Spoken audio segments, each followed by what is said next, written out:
इसी एक्शन को बढ़ाते आगे एक सेक्टर जो पिछले कुछ दिनों से दो हफ्तों से थोड़ा ज़्यादा परेशान होता दिख रहा है, वो है रियल इस्टेट का।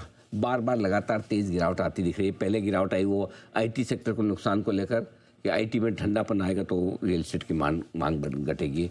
उसके बाद ये ग्लोबल मार्केट्स में सारा झंझट संकट हो गया, तो लोगों लगा एनआरआई के पैसे नहीं आएंगे। अब स्टॉक गिरते पड़ते एकदम ऐसे लेवल पे आगे की पूछिए मत। तो आइए पूजा और अंश दोनों हमारे साथ तैयार हैं आईटी पर बुल वर्सेस बेयर। चलिए, तो कौन शुरुआत करेगा आपने से? जी, मैं शुरुआत करूंगी रियल एस्टेट में, क्योंकि सर जो भी आपने पॉइंट्स हाईलाइट किए हैं, दिक्कतें हैं सेक्टर के साथ में, लेकिन मुझे ये सेक्टर फिलहाल अच्छा लग रहा है, बुलिश यहाँ पर साउंड करें, क्योंकि हाल फिलहाल की जो रिपोर्ट्स आई हैं और Q4 जो है यहाँ पर वो एक लॉन्च ड्रिवन क्वार्टर माना जा रहा है इस पूरे सेक्टर के लिए। तो यहाँ पर आप नजर रखिए, क्योंकि अब इस बीच क्या हो रहा है कि बीते समय जो दिक्कतें आई हैं, कंपनियों ने अपनी स्ट्रैटेजी में बदलाव करना शुरू किया है। डेवलपर्स अब नए प्रीमियम प्रोजेक्ट लॉन्च पर फोकस कर रहे हैं, अपनी बिक्री बढ़ाने के लिए काफी सही तरीके से मार्केट में स्टडी कर रहे हैं, ये देख के कि डिमांड कहां पर नजर आ रही है। उन सबको देखते हुए अब ये माना जा रहा है कि ये जो आने वाला क्वार्टर होगा, इसमें ऑर्डर की भरमार होने वाली, डिमांड अच्छी होगी और एक लॉन्च ड्रिवन क्वार्टर यहाँ पर साबित हो सकता है। और रियल एस्टेट कंपनियों के लिए हम देखते हैं कि लॉन्चेस होना, लॉन्चेस को रिस्पॉन्स मिलना, ये काफी इंपॉर्टेंट होता है ओवरऑल सेक्टर के लिए। बिल्कुल, लॉन्च ड्रिवन पूजा बोल रही है, लेकिन लॉन्च तो हर क्वार्टर होते रहते हैं। जरूरी यह है कि बुकिंग होती है या सिर्फ मार्केटिंग ही होता रहता है, क्योंकि जब भी ग्लोबल अनसर्टेनिटी होती है तब बायर्स यूजुअली अपने परचेसेस रोक देते हैं, इतना इजीली चेक नहीं लिखते पूजा। बिल्कुल, लेकिन अभी हम जो डेटा देख रहे हैं, टॉप 7 शहरों में जनवरी फरवरी के दौरान ही जो सेल्स वेलोसिटी है, आप जो बिक्री की बात कर रहे हैं, वहां पर भी सुधार देखने को मिला है। और यहाँ पर भी रेसिडेंशियल लॉन्चेस जो हुए हैं टॉप सिटी में कहीं ना कहीं स्थिर है। थोड़ी दिक्कतें आई हैं, लेकिन इस दिक्कत भरे माहौल में भी कंपनियां एक रेजिलेंस दिखा रही हैं।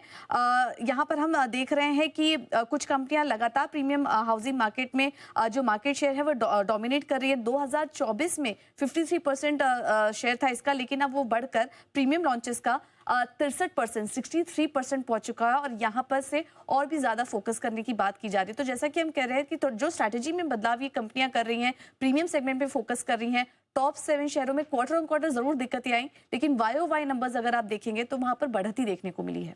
बिल्कुल, तो पूजा का कहना है कि सेल्स वेलोसिटी जो है काफ़ी ज़्यादा बढ़ती हुई नजर आ रही है टॉप 10 शहरों में। लेकिन ये तब तक ही कायम है जब तक सिचुएशन स्टेबल है। जैसे ही ईरान इजराइल का ये अगर मुद्दा और भी ज़्यादा बढ़ेगा तो सबसे पहले जहाँ पे इम्पैक्ट पड़ेगा वो रियल एस्टेट ही है। और सबसे पहले ये जो 7 सिटीज़ में जहाँ पे सबसे ज़्यादा डिमांड बन रही है, वही सबसे ज्यादा इम्पैक्ट होते हुए नजर आ सकते हैं। But listed real estate player यहाँ से गाइडेंस अच्छा दे रहे हैं। और हम देख रहे हैं कि जैसा कि अब बात करें कि कहीं कहीं सेगमेंट में जरूर दिक्कतें आ रही हैं, लेकिन उसके बावजूद Q4 के लिए जो बिक्री गाइडेंस उनकी तरफ से आ रहा है वो 10 से 15% की ग्रोथ का है। और वो इसलिए कह रहे हैं क्योंकि अब उनके सामने ऑप्शंस और भी काफी सारे हैं। जैसे कि हम देख रहे हैं हाल फिलहाल में रीडेवलपमेंट को लेकर काफी उनको प्रोजेक्ट्स मिले। डेटा सेंटर एक बड़ी अपॉर्चुनिटी है ही उनके लिए। इंडस्ट्रियल टाउनशिप पर भी अब सरकार बड़े पैमाने पर फोकस कर रही है, जहां पर कि बड़े रियल एस्टेट प्लेयर्स मौजूद हैं। तो यहाँ से भी उनको फायदा मिलता हुआ दिखाई देगा। और धीरे धीरे हम देख रहे हैं कि कंपनी आने वाले समय में जो लिस्टेड रियल एस्टेट प्लेयर्स हैं, अगर आप सिलेक्टिव रहें, चुनिंदा प्लेयर्स पर नजर रखें, तो वहां से आपको सेल्स ग्रोथ अच्छी होते हुए नजर आएगी। बिल्कुल, 10-15% का ग्रोथ तो काफी अच्छा दिख रहा है, अट्रैक्टिव दिख रहा है, लेकिन एक्चुअल में होगा या नहीं वो देखने वाला रहेगा। क्योंकि कंपनीज जो है आने वाले समय में अगर थोड़ी भी कंजर्वेटिव गाइडेंस देते हैं तो उनके लिए ही दिक्कत पैदा हो जाएगा, क्योंकि ऑलरेडी बेस भी हाई है और इस तरह के जो भी गाइडेंस है वो मीट करना भी काफी ज्यादा मुश्किल हो जाएगा पूजा।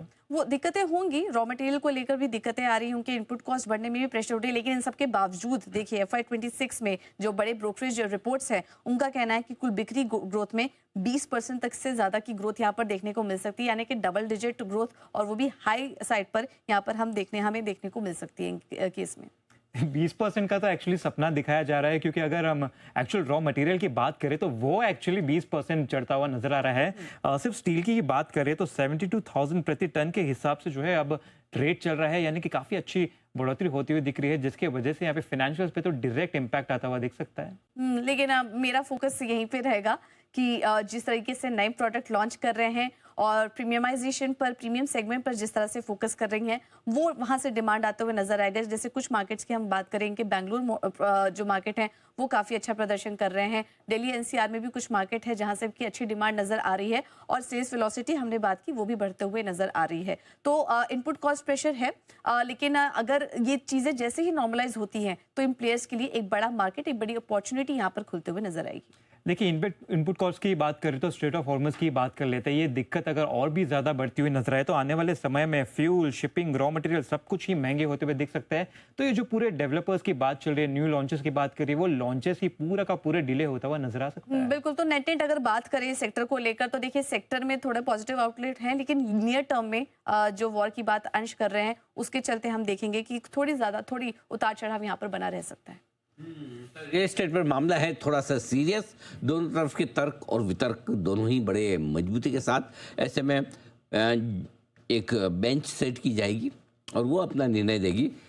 और ये जजेस की जो बेंच है सिंगल जज बेंच है और उसके जज हैं सेठ साहब, जिन्हें आमतौर पर निष्पक्ष माना जाता है, क्योंकि हमें पता है कुणाल जी, राकेश जी तो कई बार बायस हो जाते हैं। जिन साहब भी कुछ कई चीज़ों के प्रति बायस रहते हैं, ये तो सबको पता है। तो अनबायस है सेठ साहब, बताएं सर।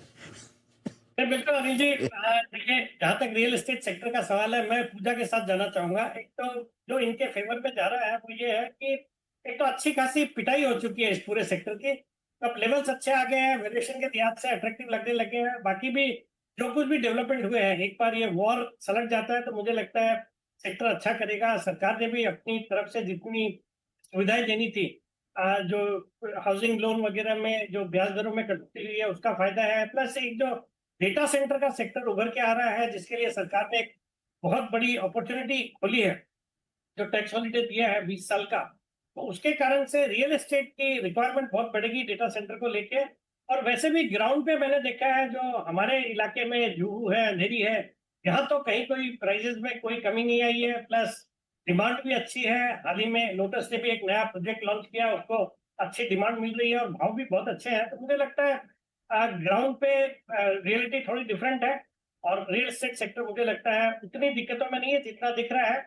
और स्टॉक्स ज्यादा पिट गए हैं, इट्स मोर देन वारंटेड। मुझे लगता है इन लेवल से यहाँ से एक अच्छी तेजी होनी चाहिए।